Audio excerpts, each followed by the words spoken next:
Bismillahirrahmanirrahim.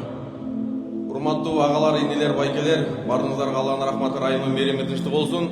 Аллах Таала барыбызды жаман көздөн, жаман сөздөн, башкалардын көрө албастан ичтарынан сактасын. Ушул соревнованияда аман-эсен травма жок, аман-эсен өтүп кеткенге Аллах Таала көп мүмкүнчүлүктөр берсин. Урматтуу туугандар, ушул жерде уюштуруулачылардын бардыгына ыраазычылык билдиребиз. Адамга ыраазычылык айта албаган, Аллага да ыраазычылык айта албайт дейт ушул федерациянын президентине Кубанычбек байкебизге, ушул жакта агайларга бардыгына тең ыраазычылык билдиребиз. Урматтуу жаштар, баса белгилеп кетиш керек, машыгуу бул эмгек эрезеге жеткизет. Албетте азыркы бүгүндө жүздө федерациясында олимпийский чемпиондор жок, бирок бүгүнкү ушул болуп аткан соревнования, азыркы болуп аткан бүгүнкү мероприятиялардын бардыгы олимпиадага алтынга карай жол деп эсептейбиз. Кудай буйруса ушул залдан мыкты спортсмендер чыгат, мыкты олимпиаданы уткан, мыкты дүйнөлүк чемпионатты уткан биздин спортсмендер чыгына бардыгына тилектешпиз. Жакында эле бир окуянын интервьюн окуп калдым. Сингапурда эч качан плавание боюнча дүйнөлүк чемпион эмес, Азияны утканда чемпион жок экен. Бирок ошол Майкл Фелпс дүйнөдөгү эң олимпийский чемпион, медал көп адамды ошол бир олимпиадада сингапурдук жаш бала утуп койду. Ошонун интервьюсунда айтат, кандай сен бул ийгиликти жараттың, кантип сен буну утуп койдуң десе айтат, залда балдар 2 саат тренировка кылганда мен 4 саат тренировка кылат элем. Балдар воскресенье күнү тренировкага келбегенде мен кросс чуркайт элем дейт. Ошон үчүн айтарым, туугандар, машыгуу бул эмгек сөзсүз эрезеге жеткизет. Аллах Таала барыңарда жакшы күндөрдө, жакшы түндөрдө жолтурганга Аллах Таала насип этсин. Анан учурдан пайдаланып ушул жерде агайларга ыраазычылык билдиребиз. Эгер агайлар болбогондо, агайлардын мээнети болбогондо, үй бүлөсүн таштап, балдарын таштап силер менен чогуу жүрбөгөндө, Эрланга окшогон дүйнөнүн дүңгүрөткөн чемпиондор чыкпайт эле. Бирок агайлар өзүнүн балдарын таштап, күн-түн ушу менин балам чемпион болот деп үмүтүн үзбөй, өзүнүн акчасы менен, өзүнүн үй бүлөсүнө салбаган салымды өзүнүн баласына салган агайлар бар.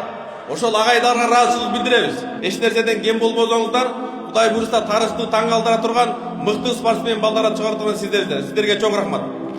Эгер федерациянын жетекчилери келип бул спортко өзү салым кошпосо, ушундай чоң кичинекей соревнования болсо да убактысын бөлүп келбесе, анда бул спорт өнүкпөйт. Бул кадет экен, мен Киргизияда келем, жаштар эми өзү өзү киргизишөр деп федерациянын жетекчиси келбей койсо, анда тренерлердин шагы сынып калат, балдардын шагы сынып калат.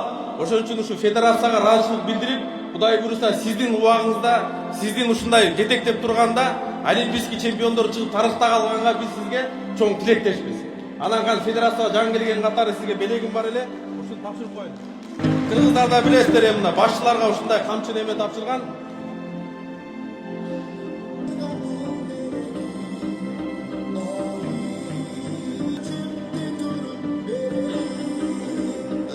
Лидер Мобайл компаниясынан ушул чемпионатка азыр кичине кадет экен.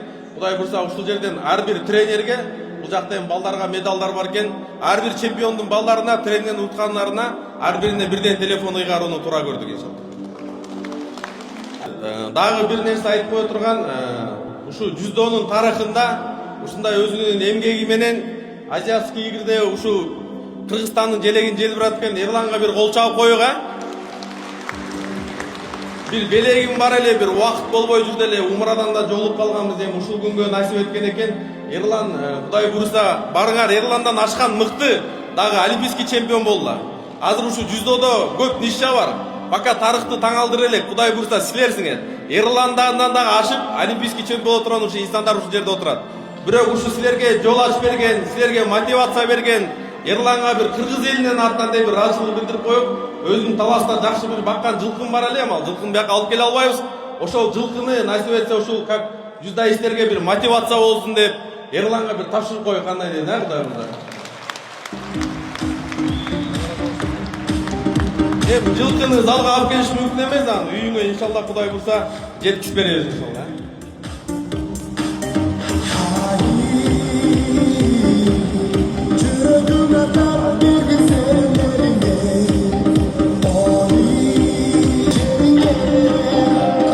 Ушул ковёрго бизди кичинекей кезибизде бизди агабыз алып келген. Чынында жүздө бул исламга да туура келе турган күрөш. Гигиеналык жактан, сүйрумат жактан, бардык тараптан исламга туура келе турган күрөш. Бул ковёр адамды ушундай кылып тарбиялайт. Эгер сен жаңа байкебиз жакшы сөз айтты. сен дүйнөлүк чемпион боло албасаң дагы ковёрдо тренировка кылган бала жашоодо чемпион болот. Ошон үчүн силер ушу тренировка кылып аткан балдар чемпион болбосоңор дагы, ийгилик жаратпасаңар дагы силер эч качан ушул ковёрго кеткен убактыңар үчүн күйбөйсүңөр. Байкеме да бир калпак менен чапан кийип коюн уруксат этсеңиздер, а?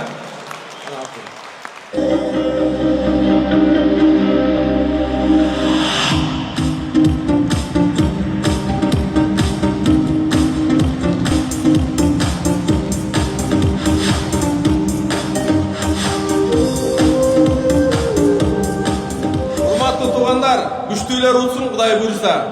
Анан олимпийский чемпион десек кичине оорураак болуп калат болчу. Ошо өзүбүздүн атыбыздан ошо спортту колдоо диетинде, Кыргызстандын спортсмендерди колдоо ретинде ким Кудай буйрса ошо олимпиадада дүйнөлүк чемпионаттан алтын алып келе турган болсо, ошо биздин Лидер Мобайл компаниябыздан 1 миллион сом. Бул 1 жылдан кийин болобу, 2 жылдан кийин болобу айырмасы жок. Ким биринчи Кыргызстан тарыхын жаңырата турган болсо, компаниябыздан атынан 1 миллион сом. Ошол 1 миллион сомду ута турган ушу балдар силердин араңыңар деген терең ишеничтебиз. Аллах Таала жашооңорго, өмүрүңөргө береке берсин. Чоң рахмат. Жана ошондой эле улуттук федерациянын атынан кичинекей белегибиз бар.